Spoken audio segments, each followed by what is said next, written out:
Réalité, égrégore, manifestation et le paranormal. Bonjour, merci de m'accompagner une fois de plus. Je suis Maryse Varou. Personne ne détient toute la vérité sur quoi que ce soit et personne n'a toutes les données non plus. Vous devriez fuir toute personne qui vous dit le contraire. Nous avons tous des morceaux d'un tout et nous nous rapprochons de la compréhension de ce que nous observons en partageant et en additionnant tous les morceaux. La seule chose que je fais ici est de partager ce que j'ai et les informations que nous avons dans l'équipe. Avant d'aborder le sujet d'aujourd'hui, il y a un autre fait intéressant concernant l'étrange rafale de vent qui a frappé la ville et abattu l'arbre dont je parlais dans ma vidéo précédente. Cela provient de la sœur de la reine Alénime, Naishara. La date à laquelle cela s'est produit est le 16 juin 2022. Si nous analysons la date en utilisant la numérologie, nous constatons qu'en additionnant tout, 1 plus 6 égale 7, juin est le 6e mois de l'année, et les chiffres de 2022 additionnés font 6. Alors ça donne 766, qui donne 19, et 1 plus 9 égale 10, et 1 plus 0 égale 1, comme le 1, l'unité. Mais en l'analysant d'une autre manière, en utilisant la numérologie, c'est comme 1666 ou comme 1,666. Étant donné que le nombre 1 avant un autre nombre peut être interprété comme le mot le ou le 1, la date de cette rafale de vent peut donc être interprétée comme le 666. Nous ne pouvons pas savoir par quoi a été provoquée cette rafale de vent. Certains disent que c'était peut-être une sorte de grande entité ailée ou un essaim d'êtres plus petits ou juste une énergie. Bien qu'à mon avis, rien n'est jamais juste une énergie. Revenons au sujet d'aujourd'hui. Rhétoriquement parlant, un scientifique peut répondre à mon information dans ma vidéo précédente comme ceci. Il n'y a aucune preuve scientifique dans tout ce que tu dis. Et moi, je lui répondrai, tu as raison, il n'y en a aucune, depuis le point de vue et la compréhension de ta science terrestre. Mais il existe de nombreuses preuves, depuis le point de vue de ma science, qui diffèrent des tiennes de manière assez importante, et la seule chose que je fais est d'essayer de partager ce que j'ai. Quelqu'un d'autre pourrait dire que tous ces monstres, entités, fantômes et autres choses similaires ne sont que le produit de l'imagination humaine et font partie du folklore et du mythe. Et je répondrai « Oui, exactement, et c'est le sujet de la vidéo d'aujourd'hui ». Le fait que quelque chose ou un être de n'importe quel type ait été formé par l'imagination humaine ne signifie pas qu'il ou elle n'est pas réel. En outre, tout ce qui existe dans le monde matériel a dû être une idée et une pensée dans la tête de quelqu'un avant de devenir quelque chose de tangible. Je peux ajouter qu'il en va de même pour les êtres vivants et toutes les formes et dynamiques d'énergie. Comme je l'expliquais avant dans les vidéos précédentes, tout découle de la conscience et l'univers lui-même est basé sur la conscience. Donc tout ce qui existe, que ce soit matériel ou spirituel, corps ou âme, vient de la conscience. Les concepts de base de la façon dont nous tous manifestons les choses, les personnes et les situations dans nos vies stipulent que tout ce qui retient notre attention fortement se manifestera finalement.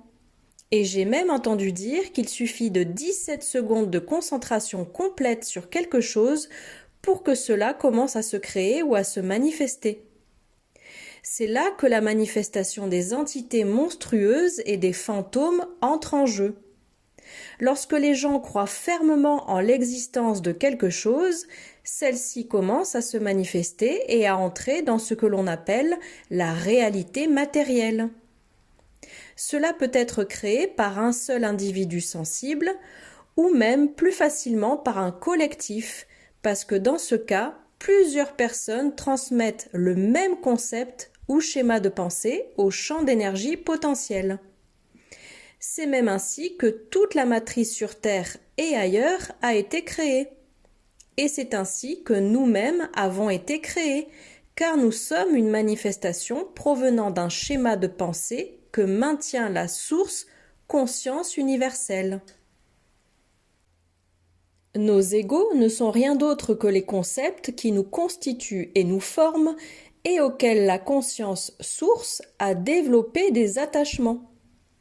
Il est donc assez facile de comprendre que lorsque de nombreuses personnes croient fermement à n'importe quel mythe, indépendamment du fait que celui-ci soit issu d'un fait réel ou de l'imagination et de la fiction, cela va commencer à devenir une réalité, en particulier pour les personnes qui y croient fermement.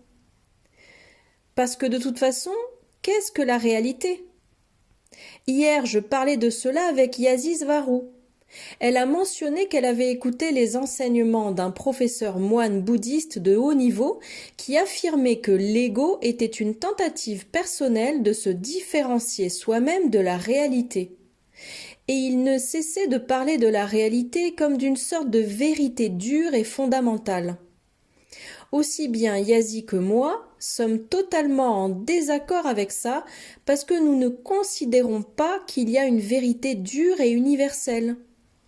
Tout ce que nous voyons est un ensemble d'accords collectifs pour interpréter les manifestations préalables dans le champ de l'énergie potentielle. Mais nous voyons aussi le point de vue du moine, et si à chaque fois qu'il utilise le mot réalité, nous le remplaçons par le mot matrice, nous pourrons tous beaucoup mieux comprendre ce qu'il veut dire. Parce que ce à quoi il se réfère clairement dans tous ses discours est la réalité socialement acceptée par la vaste majorité des habitants de la Terre, c'est-à-dire la réalité officielle. Il se réfère à l'ensemble des accords de perception, de ce qui est bien et de ce qui est mal, qui forment toute la culture de la Terre que nous appelons la matrice 3D de la Terre, c'est-à-dire une réalité matérielle, objective et déterministe.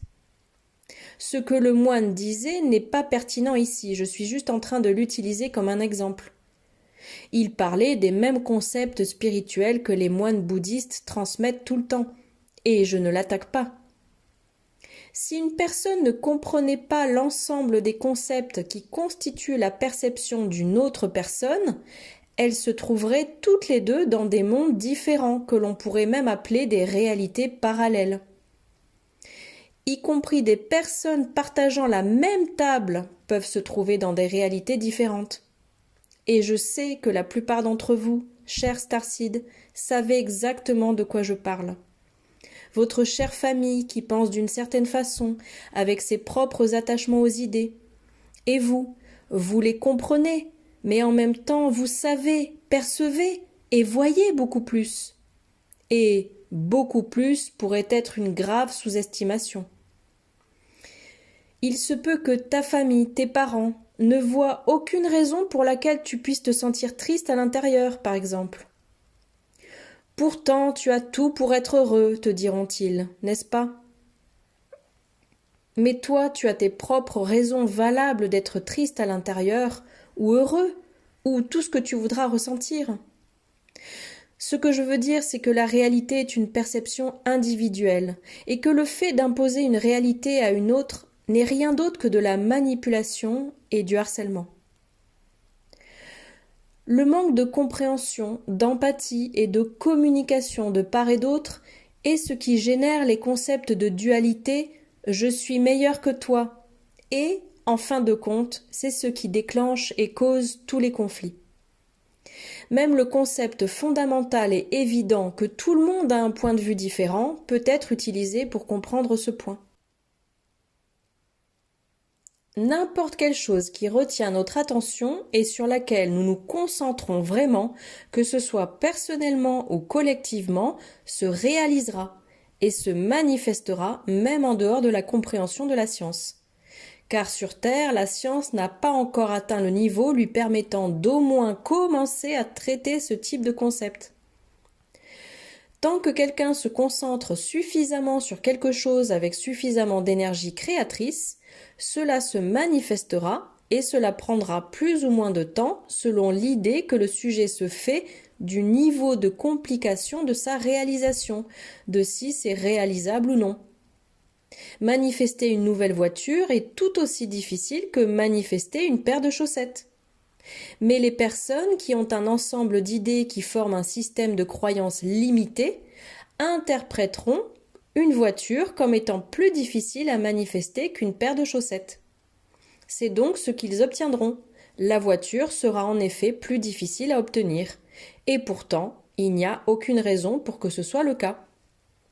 Comme je l'ai dit avant, lorsque tu te focalises sur ce que tu veux avec de fortes idées d'amour, de joie, d'espoir, de gratitude et des pensées à haute fréquence, n'importe quelle chose à laquelle tu penses se réalisera et se produira tant que tes véritables idées conscientes et inconscientes dictent qu'il en est ainsi.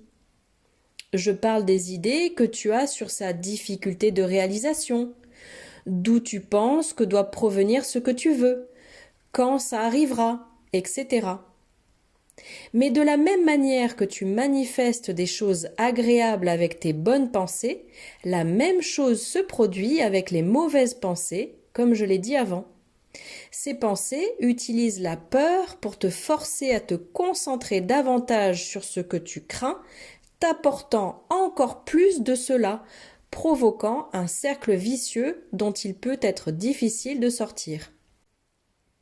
Lorsque cette peur est suffisante pour faire entrer quelqu'un dans un état vibratoire bas dans lequel la personne devient une fréquence compatible avec les entités astrales inférieures, ces entités peuvent commencer à interagir avec la personne. La plupart du temps, cette interaction a lieu sous la forme de schémas de pensée et de pensées négatives répétitives sur tout. L'entité qui se nourrit de l'énergie créatrice, force vitale de la personne, fera tout son possible pour maintenir la personne dans cet état de basse fréquence pour continuer à l'exploiter. L'exemple le plus évident est celui des pensées autodestructrices ou de mal fait à autrui que la personne qui les éprouve ne veut pourtant pas. Et la plupart du temps, elle les reconnaît comme n'étant pas les siennes et se demande même pourquoi elles sont si récurrentes, alors qu'elle sait qu'elle ne ferait jamais ce à quoi elle pense. Et le fait qu'une personne agisse réellement en fonction de ses pensées, ou bien que celle-ci soit juste une nuisance pouvant être rapidement refoulée et rejetée, dépend de la force de caractère et du niveau de conscience de la personne. Un autre point concerne les schémas de pensée récurrents qui auto-sabotent les projets d'une personne en la maintenant dans une attitude de procrastination. Bien que dans ce cas, je ne crois pas vraiment à l'auto-sabotage, car la plupart du temps, il y a une autre explication à cela.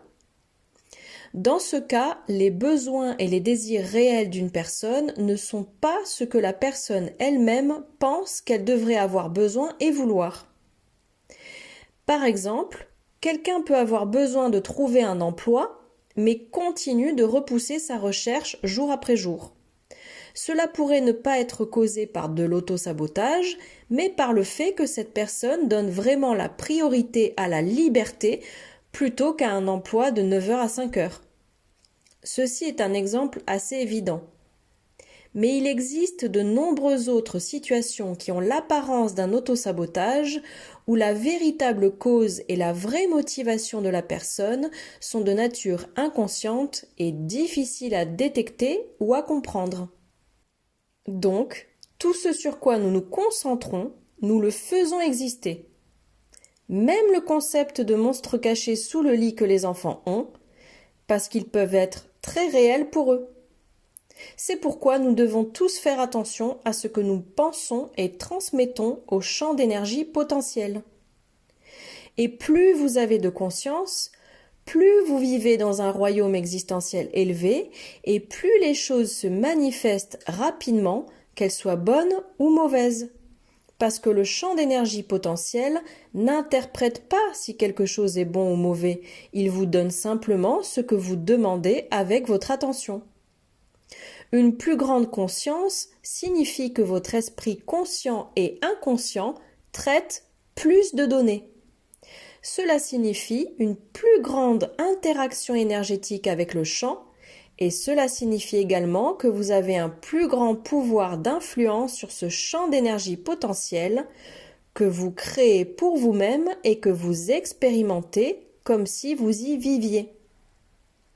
Bien que le concept ou la définition change d'un auteur à l'autre, les égrégores sont une manifestation personnelle ou plus communément collective, une entité qui a été manifestée ou qui découle des croyances de l'esprit collectif.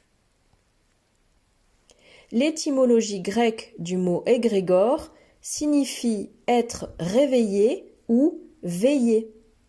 Ainsi, tous les types de monstres, d'entités et de fantômes qui sont connus populairement et ont même des noms, lorsqu'ils reçoivent suffisamment d'attention de la part d'un grand groupe de personnes qui croient vraiment en eux, alors ils deviennent encore plus réels, faute de meilleurs mots.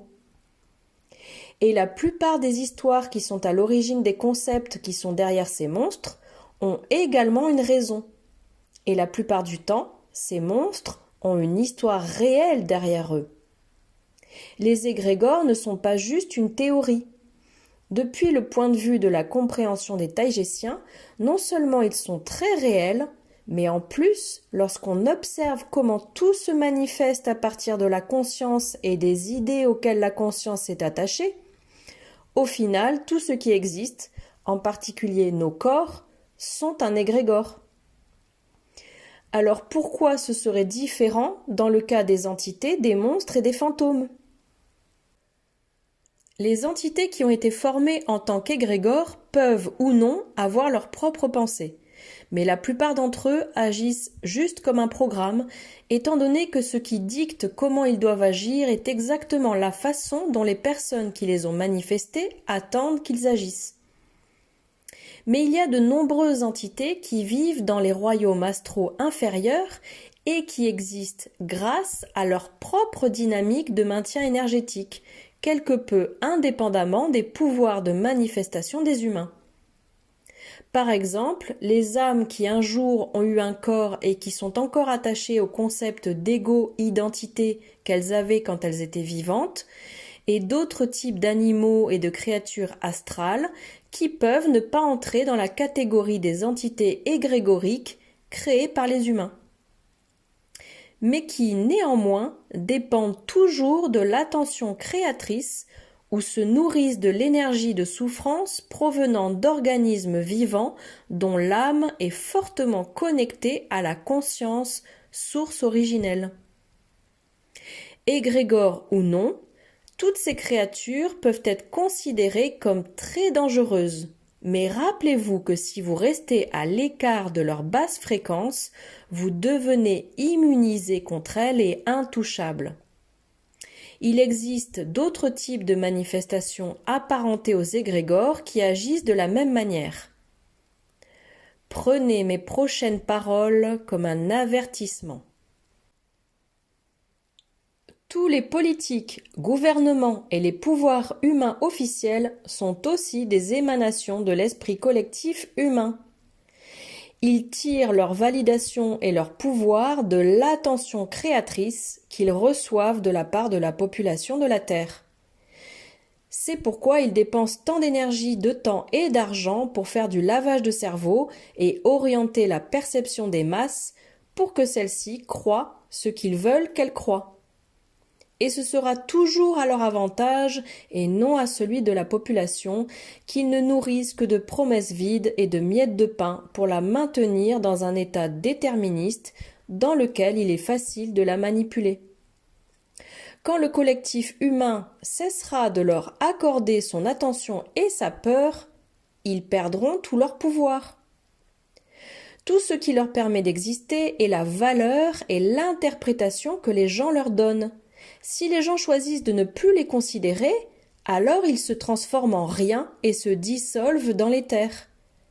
C'est pourquoi ils aiment maintenir la population dans une tension et une peur constante. Mais tout est faux. Ils font en sorte que certaines choses et certains événements soient vrais, mais vrais uniquement du point de vue socialement accepté de la matrice elle-même, afin que les gens considèrent bien sûr que le reste de leurs tromperies et mensonges sont également vrais.